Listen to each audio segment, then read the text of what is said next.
Kalkmaz tutan el, doğru bir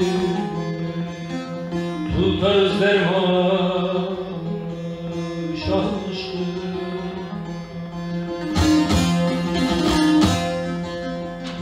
Şahım Ali'di, cananım Ali. Bin bir ismi vardı, bir ismi Veli.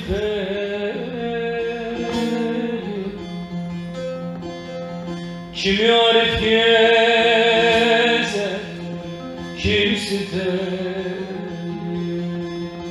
Hepsi bir yanar şah aşkı.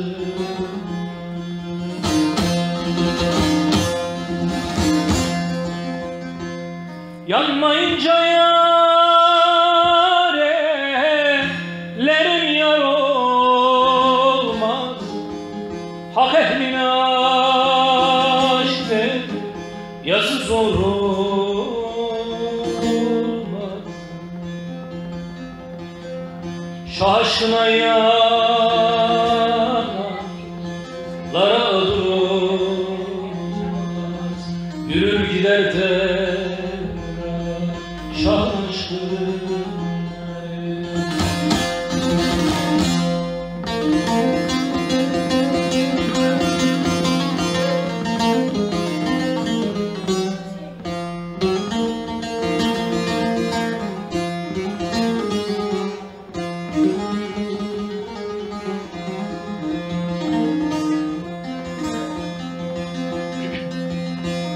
Yürüyen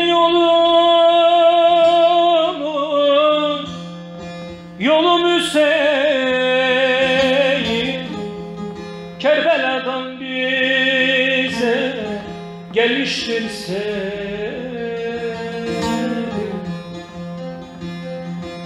Can gözü açanlar buluyor vehmedenler görür şah aşkı.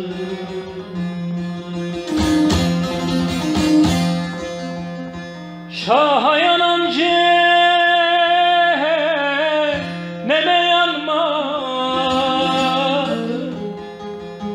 Şah konduğu yere yazlar konmaz.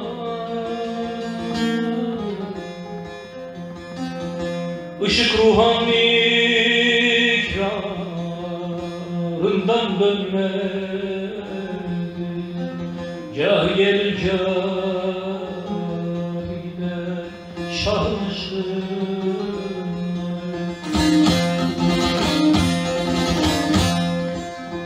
Işık ruhan ikrarından